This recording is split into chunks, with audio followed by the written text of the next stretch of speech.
hello लोगोफोर आरोबाव दिनैहाय फिन खनसे फैफिननाय जाबाय दिनै माखासे खोथाखौ आरो मुंख्लंफोरखौ गोसोखांनानै दिनै फिन भिडिअ खालामफिनबावनाय जाबाय प्रमद बर'जों लोगोसे गोविन्द एनडिएफबि जेसेबां एक्स एनडिएफबि फोरनि जेसेबां देरहानानै एमसिएलए इएम नो जिएम नो बिथांमोना खोनासंनाया मोजां आरो नायनाया मोजां भिडिअआ बारा गोलाव जानाय नङा एसे गुसुंल' जागोन सिदा सिदि खोथाया आं खोनानो मोनदों एनडिएफबि नि जेसेबां मार्टियास जानायफोर जाया मुंख्लं जानायफोर दिनै बिथांमोननि जाखिनि अनसुंथाइ जाखिनि मोननांगौ जाखिनि 5 लाख होनायनि मोनसे डिक्लेयार बुंनानै होनायमोन दिनै बेफोर गिदिर बाथ्रा नङा 5 लाखआ गोविन्द बसुमतारी नोंथां आरो प्रमद बर' नोंथां जेसेबां एमसिएलए इएम जिएम फोर बे 5 लाखआ गिदिर बाथ्रा नङा मानसिया थांना थानाय मोनबा दिनै बिसोरो मुंख्लं जालांदों थैलांदों गावथारजादों भुटानाव गोमानानै दं बांलादेशआव गावथारजादों म्यानमाराव गावथारजादों मोनथाम कान्ट्रियाव गावथारजानायफोरनि अबदाननि फारसे सिन्था खालामनाया मोजां थांनाय बिटिसि बाजेटआव खोनानो मोनदों आं बेसेबां सैथो गियो किन्तु 100% नङा दे बियो 100% नङा माखासे जाखिनि मुंख्लं जादों बिथांमोननि नामा बा लिस्टआ सिखाङाखै होननानै बुंदों थांनानै थानाय रिहेबिलिटेसन 4 लाखनि बाथ्रा बेबो दिनैसिमबो क्लियार जाया आजि 2 बोसोरनि 2.5 बोसोराव हाबगासिनो दङ बा 2 बोसोर कमप्लिट जालांबाय बिनि गेजेरावबो कमप्लिट खालामनो हाया माहाय मा खालामदों माबे खामानियाव माबेयाव बेस्थ नै दा दैज्लां सफैबाय नोंसोर दिनै एनडिएफबि नि खामानिखौ कमप्लिटनो फोजोबनो हायाखै दैज्लां सफैबावबाय नै दैज्लाङाव नोंसोरो बबेबा दैबाना जानाय बबेबा दै खुरखा जानाय बेफोराव बेस्थ थाजोबगोन सोरनिबा न' बुफाय जानाय सोरनिबा दैबानाजों खुरखानानै लांजानाय बेफोराव बेस्थ थाजोबगोन त बिनि सिगांनो 2 बोसोर एथ' बोसोर 2 बोसोराव मा खालामखो माखौ मावखो एनडिएफबि नि जाखिनि 4 लाख मोननांगौ बेबो क्लियार जाजोबाखै मानो खालामनो हायाखै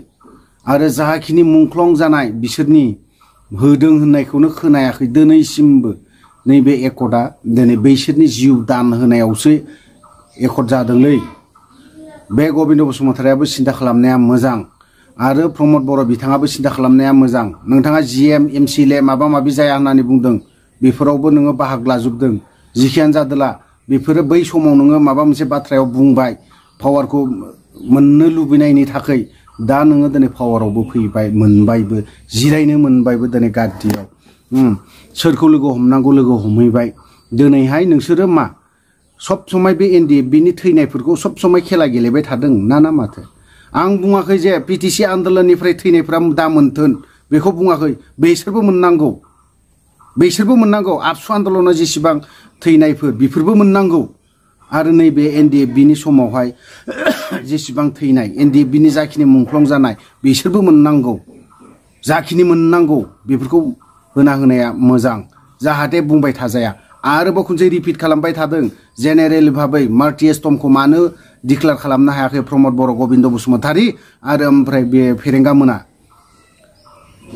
मानो डिक्लेयार खालामनो हायाखै बेफोरखौ बबे जायगायाव पिन पइन्ट खालामदों बबे जायगायाव मोजाङै माबा खालामदों बेफोरो दिनै जेनेरेशन टु जेनेरेशन बै उन्दै गथ'फोरा जेनेरेशनफोरा नेक्स्ट जेनेरेशनफोरा नुलांबाय थागोन बियो एनडिएफबि नि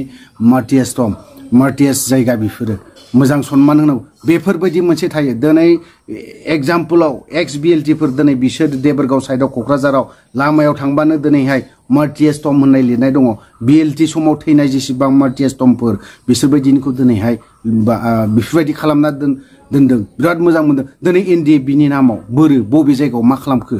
जेबोथ' खालामनो हायाखै नोंसोरो 2 बोसोराव मा डिक्लेयार होखो एनडिएफबि नि बारै बबे मोनसेखौ नोंसोरो सिदा खालामखो बबे मोनसेयाव एकुरेटनो भेजाला जोब्बाय खामानिया जोब्बाय बेबो मोनसे खामानिया केसनि बारै होन केसआबो उइद्र' जाया रिहेबिलिटेसन 4 लाखनो होन सोरबाया मोनदों सोरबाया मोना बेफोरावबो आद्रा जाजोबनानै दं फैयै दा मार्टियास टमाबो दिनै मोनसेबो जायगा थिग गैया आरो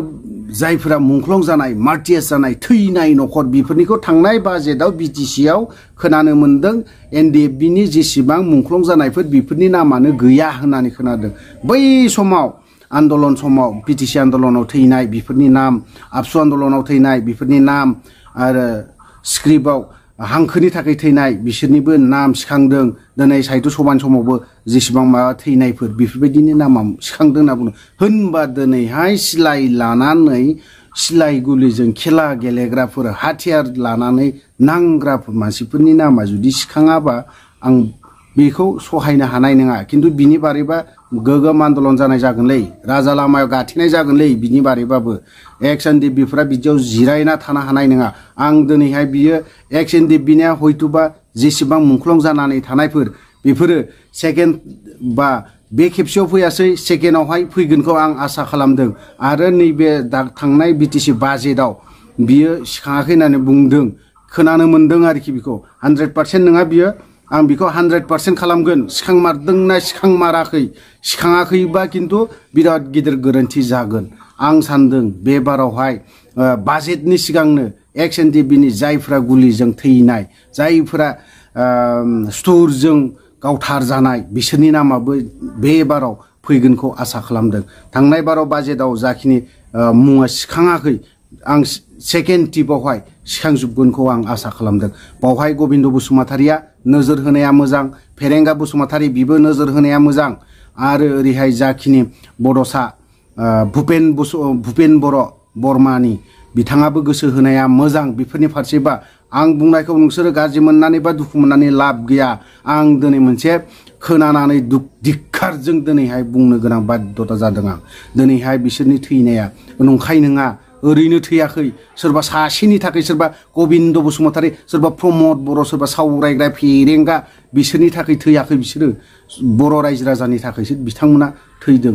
बर' रायजो राजानि थाखाय जाखिनि एनडिएफबिया जेबो होनो हायाखै बर' रायजो राजानो नोंसोरबो सिमान लानाया मोजां एनडिएफबिया दिनै बर' रायजो राजानो जेबो होनो हायाखै बेखिनि खोथाखौ सिमान लानाया मोजां आं बुंदों आंबो सिमान लादों दिनै एनडिएफबि जानानै आं दिनै बुंदों एनडिएफबिया दिनै बर' रायजो राजानो मोनसेबो होनो हायाखै जेबो मोजां बुस्थु होनो हायाखै बुंनाय समाव बिराद गिदिर गिदिर सभारेन्टिनि खोथा बुंदोंमोन सभारेन्टिनि खोथाखौ बाद दोन सभारेन्टिखौ नांनोब्ला जों बर' रायजो राजाया आंनो एनडिएफबि होनो हानाय गोहो जानांगोन बेफोरबायदि गोहोआ गैया दिनै इउक्रेन आरो रासियाजों नांनानै इउक्रेन बायदिया दिनै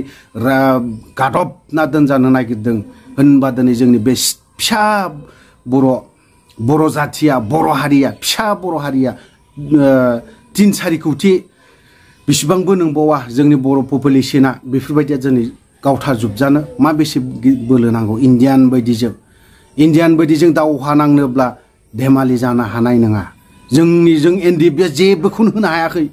सभारेन्टिनि खोथाखौ बाद दोन स्टेटनि खोथाखौ दिनै स्टेटआवबो फैजायोमोन स्टेटखौबो होनो हायाखै इउटिसिनि खोथा बुंदों इउटिसिखौबो होनो हायाखै एनडिएफबिया नों गबिन्द बसुमतारि नों फेरेंगा नों सावरायग्रा नों भुपेन बर' आरो गुबुन लिडारफोरा नोंथांमोना सिन्था खालामनाया मोजां दिनै पिस एकर्ड मोनसे एकर्ड जादों बे पिस एकर्डआ दिनै एनडिएफबिया बिजों होजोबनो हायाखै बर' रायजो राजाया नोंथांमोना बिनि बारै कमेन्ट खालामोबा खालामनो हागोन आं बुंदों माने बावहाय एनडिएफबिया माबा मोनसे होनो हादों नामा बर' रायजो राजानो होनो हायाखै दिनै जेसेबां बारग' प्रमद बर'आबो दिनै बिथाङाबो बड'लेण्डनि थाखाय दावहा नाङाखै सिलायजों नाङाखै बिथाङा राजा लामा गाथेनानै दावहा होसिख्रावनाय सोमावसारदोंमोन दिनै बिथाङाबो जेबो होनो हायाखै ओंखायनो नोंथांमोना जेसेबां मुंख्लं जानाय बिसोरखौ प्रमद बर' होन गबिन्द बसुमतारि होन सोरबा एमसिएलए इएम जिएम माबा बे चेयारमेन सनमान होनो नाजा आं बुंदों दिनैहाय जायखिनि मुंख्लं जादों बिसोरनिया सेकेन्ड टिपआव सेकेन्ड लिस्टआव एनडिएफबिनि गोजा थख'नो फैनाया मोजां ओरैहाय जेसेबां मुंख्लं जानाय कय हाजार मानसि मुंख्लं जादों होननानै बुङोब्ला गबिन्द बसुमतारिनाव आं कुइसन मोनसे एनडिएफबिनि नामाव जेसेबां मुंख्लं जानाय कयजन मुंख्लं जादोंमोन बेखौ हिसाब दंना गैया आरो जेसेबां खारनाय बारनाय सारेन्डार जानाय बेफोर हिसाब दंना गैया पारफेक्टनो मेन ट्रेनार केदार हार्डकर केदार कयस'जन दङ मोनब्रै फेक्सनजों बेफोरनि फारसे हिसाब दंना गैया जायनि जाहोनाव दिनै रिहेबिलिटेसन होनायफ्राबो दिनै गबिन्द बसुमतारीनाव हिसाब गैया सोरनिबा लिडारफोरनाव हिसाब गैया बेफोरनि थाखाय बेफोर रिहेबिलिटेसन माखासे थालांनाया बेफोर जाहोना जादों आं सानो बेफोर हिसाबा गबिन्द बसुमतारीनाव थख' हिसाब दङ होननानै किन्तु बेफोरबायदि बारे बार बुंगोन दिनै जेसेबां मुंख्लं जानाय बिसोरनि मुङा मोनसेबो दा थालांथों सेकेन्ड लिस्टआव फैजोबगोन होननानै आं आसा खालामदों लोगोसे दिनैनि बे सरकार नोंथांमोना 2 बोसोरानो सालाय 3 बोसोरानो सालाय 5 बोसोरानो सालाय 10 बोसोरानो सालायबाय था आंहा बुंनांगौ जेबो गैया किन्तु बावहाय बुंनांगौआ एनडिएफबिनि नामाव जेनेरेलि मार्टियास थमाखौ लुथारनांगोन आरो बानायथारनांगोन बानायाबा बे सरकाराखौ जोङो मोजाङैनो शिक्षाखौ होगोन 2025 आव आं बेखिनि खोथाखौ फुरा खोथाखौ बुंखादों आं सोरनिबा दिनै प्रमद बर'आ मार्टियासनि नामाव श्री थाबा जानाय नङा गबिन्द बसुमतारीयाबो श्री थाबा जानाय नङा थ' लोगोफोर भिडिअ गोलाव जाबाय बेखिनियावनो दोनथ'नाय जाबाय जय बर' हारिनि